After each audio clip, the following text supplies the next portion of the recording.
Hi, fourth graders. Today, for Unit 9, Lesson 16, we're going to take a little break from fractions and work on displaying and analyzing data using what's called a line plot. Now, a line plot is a way to display data on a number line. The way that a line plot works is that an X, or a mark on the line plot, stands for one student, or one person, or one item. So that means that on this line plot, looking at the number of correct answers, 0 kids got 0 correct. Sounds like they need a reteaching. There were no students that got 1 correct, none that got 2 correct. There were 1, 2, 3, 4 students that got 3 correct, based on the fact that there are 4 X's. And 1, 2, 3, 4, 5, 6 students that got 4 answers correct. So that means that these X's, it kind of reminds me of a pictograph. It's like they have a key. Each of these marks represents 1. So you have to add it up to figure out how many got each answer correct for this line plot. So now we're going to practice making a line plot. The information here says, a number of students each tossed a number cube once. How often each number was rolled is shown in the frequency table below. Frequency table shows us how much of an item shows up. So this is basically the data inside our frequency table, showing us the number of students got an outcome of 1 through 6. So they already filled in the first one. So for the outcome 6, 5 of those students got 6, so they placed 5 X's on the line plot above the 6 already. So for the outcome of the number 5, there were 2 students. So that means I need to place 1, 2 X's on this line plot. Okay, done. For the outcome of 4, there were 4 students. So I place 4 X's on the line plot.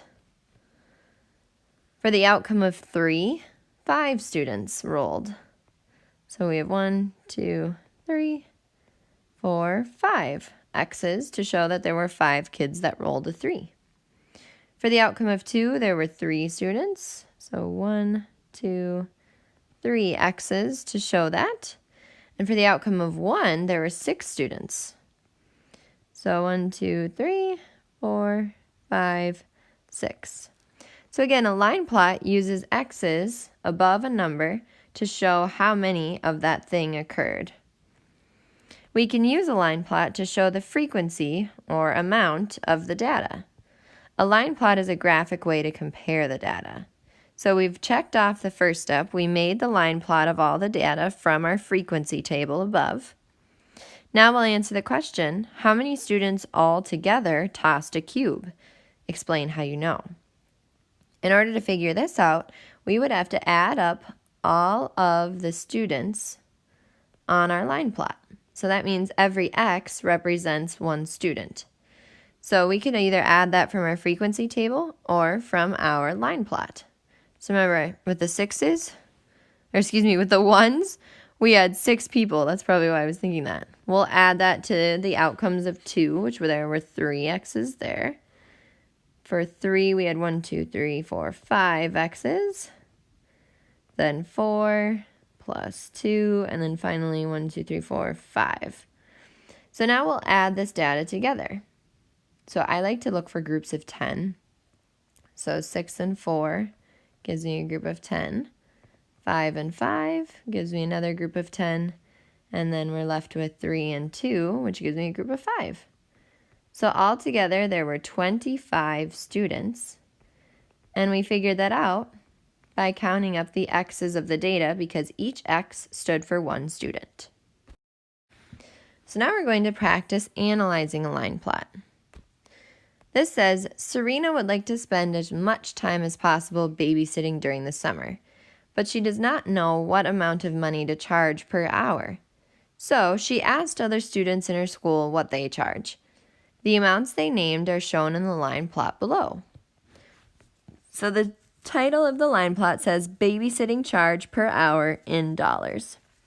So nobody charges $1 or $2, but you can see here that many of the students charge $3, $4, $5, or $6 per hour, and one as an outlier charges $10 per hour. Now an outlier is a part of the data where it seems far away from the other numbers. This one lies outside of the regular data, so this is an outlier. And that's spelled O-U-T-L-I-R. It lies outside of the other data. It's kind of like a random.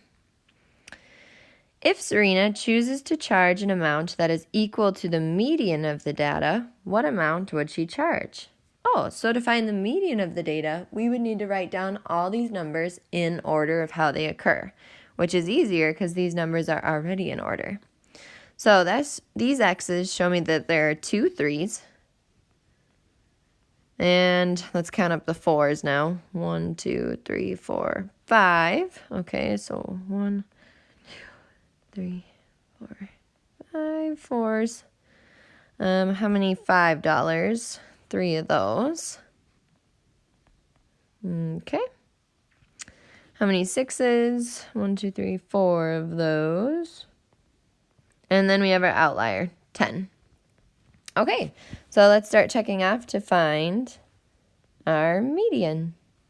Hopefully it's an odd number so that I don't have to add them and divide by 2, but we'll have to wait and see. Beautiful. It is. Because there's an odd set of data, that leaves 1 in the middle. So the median amount would be $5. Now remember, median is putting them all in order and finding the one in the middle by crossing them out, outside in. The next question says, if Serena chooses to charge an amount that is equal to the mode of the data, what amount would she charge? Now mode, remember, is the one that occurs the most. Momo. So let's look at the data. Which one occurs the most? Okay, so on a line plot, you can see that really nice visually. It's going to be the tallest data. So the one that occurs the most is the number that is shown here, number 4. So $4 has more people, so it occurs the most. So if she's using the mode, she would charge then $4 per hour.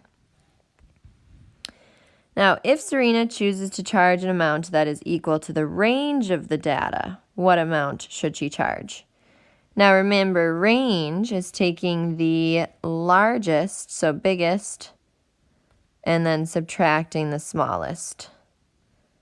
So that would be taking 10, which is the largest, minus 3, which is the smallest.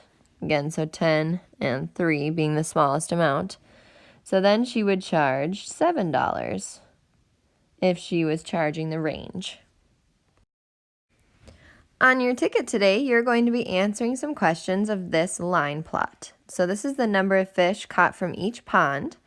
Remember that the X's stand for 1 fish per pond. So this X stands for 1 fish. The questions say, how many fish were caught in pond 4? How many fish were caught in pond 1? And what is the range of the data?